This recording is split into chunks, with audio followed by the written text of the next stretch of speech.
Welcome to another episode of T4 Gadget Show. I'm David Gonzalez of semicurrent.com. I'm Peter of UseGuide.com. How's everybody? This is Rafi of Tech Patrol News. Ang pag-uusapan natin is yung pinakabagong offering ni Lazada in our country. It's the UNS Angle 3, one of the best-selling speakers sa internet today na dinala ni Lazada for us. So, malalaman natin ngayon sa episode na to kung totoo ba yung hype na na-build around the internet, the buzz that you were talking about earlier na bakit ang daming bumili nito online? Right. Ganun ba talaga siya kaganda? Let's find out.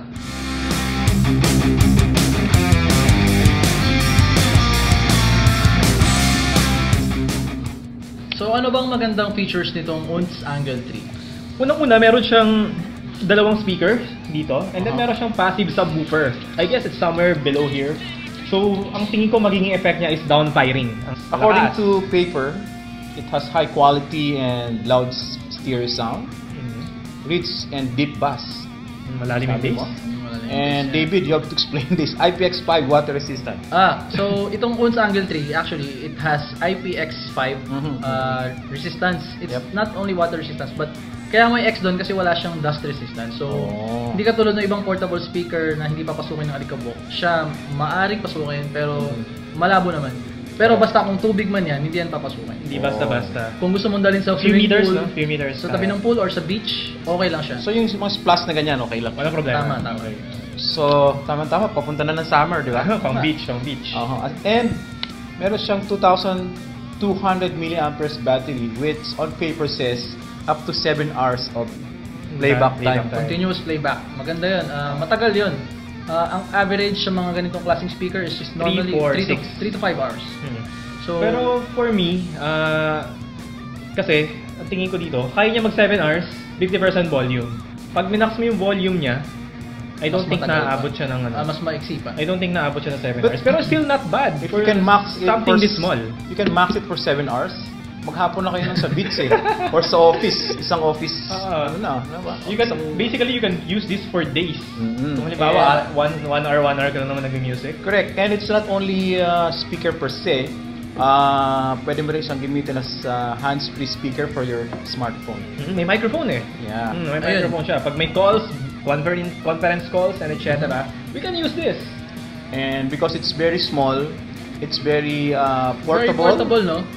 Pwede mo bang i-demonstrate? Kasi ang size nung UNS Angle 3 is only 5 inches. Kasi tangkad niya lang yung Oppo So F1. kung mapapansin mo, kasi laki niya lang yung Oppo F1. Nice. So, although syempre makapal siya, pero pero in short, kasyang-kasya siya sa bag, sa purse, ganyan. Yung sa gilid ng bag mo, ng backpack, pwede mo siyang ilagay lang. Ayun naman, going sa build quality niya, maganda ang build niya.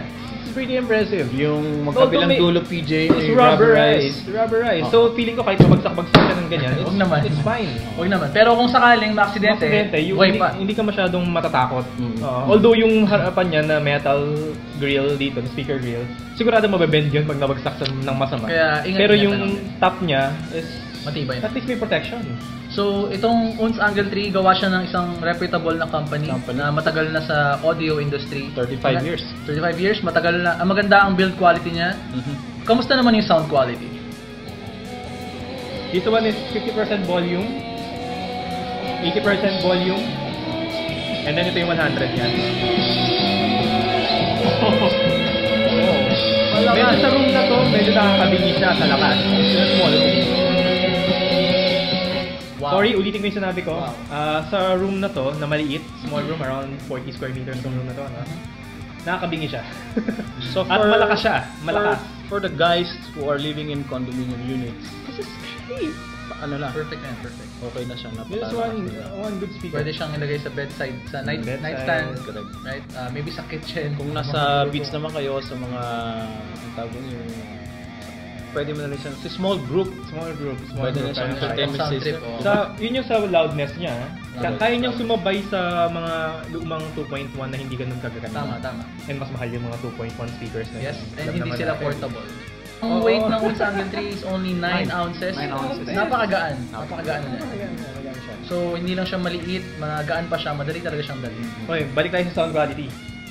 Ang sound quality niya is, ang ganda ng bass. Maganda ang bass. And kanina minakamize natin yung volume. Yung distortion niya is napaka-konti compared sa ibang speakers na pag minax volume no, garalgal na yung tunog. Basag na.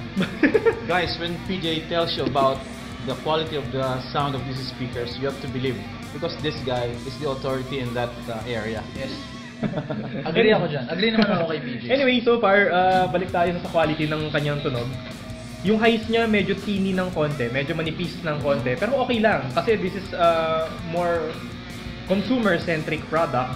And gusto ng mga tao ang ma-bass, at least maganda yung vocals niya. And the sound field, the sound stage dahil sa loudness niya is maganda rin. So, feeling ko pag nag-play ka ng live music dito, nag-play ka ng mga mabibass, something na magugustuhan ng tao talaga. Magugustuhan ng Maybe masa. tingin ko that's too technical, pero sa akin hindi masyadong technical about speakers like this. Sold out na ako dyan. Sold out na ako dyan sa tunog niya. Bilog yung sound, hindi siya basag. Ako kasi yung speakers, gusto ko lang buo, hindi basag. Kasi pag basag siya, tunog lata, ayoko na yan. Agree ako sa'yo doon. Pero alam mo kung anong pinaka-favorite ko dyan? Unz Angle 3 kasi meron siyang micro USB port. Doon mo siya i-charge. So, naturingan na portable siya. And tumatakbo siya ng up to 7 hours sa continuous playback. Pero paano pag nalopad ka, di ba? Right. Dahil sa micro USB, hindi ka na mamumroblema. Dala ka lang ng power bank. Power bank lang, or Charge saksak mo mo sa laptop. Diba? Pogi-pogi mo laptop. Ang bilis. Ang bilis lang niya gamitin and mabilis lang din siyang i-recharge. So, yun yung one of the best features for me. So, since we're talking about the best features, siguro pwede na natin i-wrap up yung konting review natin ng Unz Angle 3. Anong masasabi nyo dito? Tingin nyo ba worth it siya? And would you recommend it? For me, sa size niyang ganito, wala siyang competition. Ilaban mo siya sa mga big brands. For example, Bose. Mag-shell out ka ng 10,000. JBL, Mag-shell out ka ng 8,000. This is only 1,999 pesos. Oh, so there you go. Ang presyo pala niya, 2,000, less than 2,000 Less than pesos. 2,000 pesos. And you get superb audio quality. Ganda ng bass, ganda ng clarity. And decent siya. Even audiophiles like me is medyo satisfied sa kanya. Well, how about yung iba pa, di ba? Tama. Ikaw, David? For me, number one talaga yung portability and ease of use. So, maliit lang siya, magaan, madaling gamitin, at saka may recharging port for micro USB. Dahil doon, naisip ko pwede ko siyang i-gamitin agad. Alam mo yun, kung kumaga, pag binili ko siya, pwede ko na siyang gamitin, madadala ko siya araw-araw, kasya sa bag. I mean, kung may bag ka na nagkakasya yung ganitong kalaking laptop, may bag ka na magkakasya, di ba? Well, for me, yung nakikita kong saleable feature is the portability and the quality of sound is okay ako dyan, sold out ako. Hindi basag, hindi tunog lata. At yung presyo, 1999. pwede na.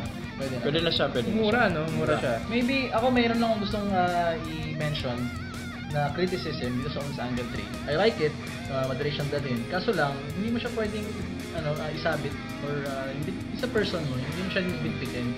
Kasi dahil sa shape niya na triangular, hindi mo siya pwedeng ibulsa. Correct. Para siyang Toblerone eh. Pero kung gusto mo naman siyang isabit, hindi rin pwede kasi wala siyang sabitan. Right. Wala naman siyang case. Doon, yung may hook, right? Or the clip.